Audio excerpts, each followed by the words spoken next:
Welcome to the DefCam. India has again chosen accusation over introspection, and this pattern has become familiar to anyone who follows regional defense matters closely. Instead of acknowledging its own technical lapses, the focus is shifted toward Pakistan in an attempt to create a distraction. The crash of the Tejas fighter aircraft in Dubai should have prompted a sober analysis of maintenance, training, and engineering practices. Instead, the reaction has been to blame an imaginary environment shaped by Pakistan. A video circulating online shows a man identified as a Pakistani journalist laughing while filming the downed Indian aircraft. Rather than asking why an aircraft intended to represent India at an international stage failed during a basic display routine, Indian circles have attempted to shift the narrative toward this video, as if public reaction holds greater significance than the technical failure itself. From Pakistan's perspective, the conversation must remain rooted in engineering facts. A fighter aircraft crashing during a simple maneuver reveals more about the limitations of the system sustaining it than about the conduct of bystanders. An airshow demonstration requires the highest standard of preparation. Every component must be inspected, every performance parameter checked, and every emergency response rehearsed. A failure during such a controlled environment raises questions that cannot be answered by pointing fingers across the border.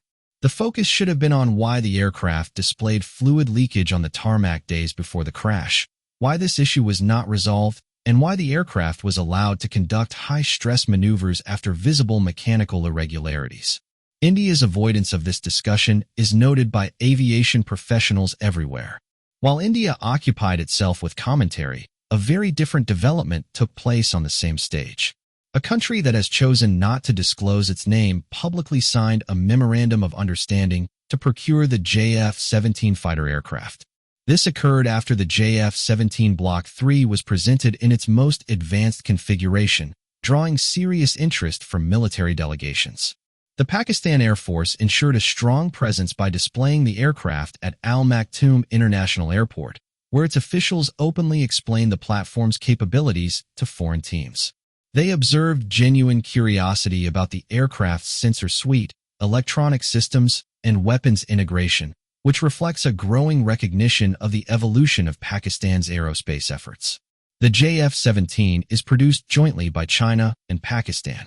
While Pakistan's production facilities still depend on Chinese components due to limited domestic capability in certain advanced technologies, the partnership itself allows Pakistan to maintain steady progress in its aviation industry.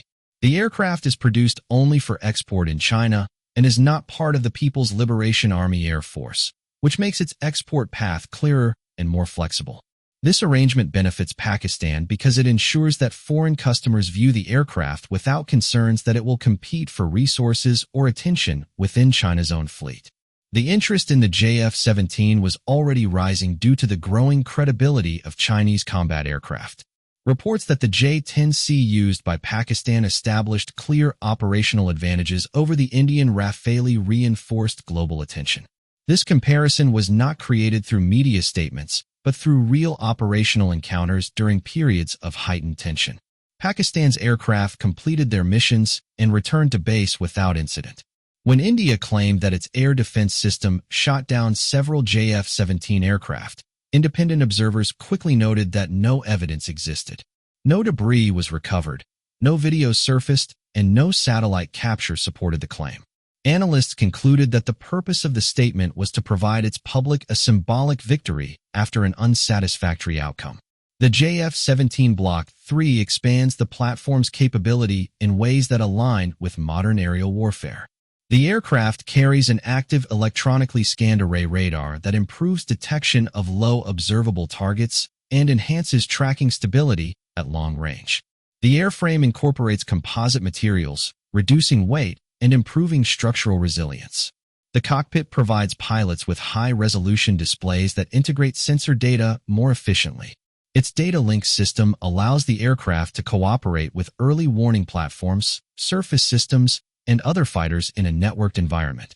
The weapons carried by the Block 3 bring it close to the capability class of more expensive fighters, yet the aircraft retains a lower operational cost, which makes it accessible for air forces that require modern capability without the burden of heavy sustainment budgets. The question now circulating in defense circles is which country will become the next confirmed buyer. Pakistan and Azerbaijan currently operate the aircraft, each adapting it to their respective mission needs. Iran has shown interest in replacing its older F-4 aircraft, and the JF-17 suits its operational environment because it does not demand the infrastructure required for heavier fighters. Multiple African countries are also evaluating the aircraft. Their defense relationships with China and their need for platforms that can perform reliably with modest support structures make them natural candidates. Uzbekistan has emerged as another possibility as it seeks to retire its older MiG-29 fleet and adopt a lighter, more versatile aircraft. These developments occur at a time when China advances rapidly towards sixth-generation fighter technologies. Its progress in propulsion, materials, sensor systems, and stealth shaping has raised the international credibility of its defense industry. This credibility improves the standing of all collaborative products, including the JF-17. Foreign defense planners now view Chinese aviation with seriousness, and Pakistan benefits from this shift because the JF-17 is closely tied to China's engineering ecosystem. The contrast between the two narratives from Dubai could not be clearer. On one side stands an aircraft seen leaking fluid, crashing during a basic display and prompting its operators to blame outsiders instead of acknowledging performance gaps. On the other side stands a maturing platform that attracts new customers, demonstrates consistent reliability, and evolves with technological depth borrowed from advanced programs. Pakistan sees these events not as points of rivalry, but as evidence that disciplined engineering, steady development, and transparent testing matter more than rhetoric. Pakistan understands that the credibility of a fighter aircraft is not built on slogans. It is built on structure, on performance, on sensor fusion, on ease of maintenance, and on the confidence of the pilots who fly it. When international observers see an aircraft perform with stability during demonstrations and attract interest from new customers, that becomes the real metric of progress. The JF-17 continues to strengthen its position because its operators focus on refining weaknesses instead of denying them. India could follow the same path if it chose to prioritize technical truth over public theater. Thanks for watching, and stay tuned for upcoming videos.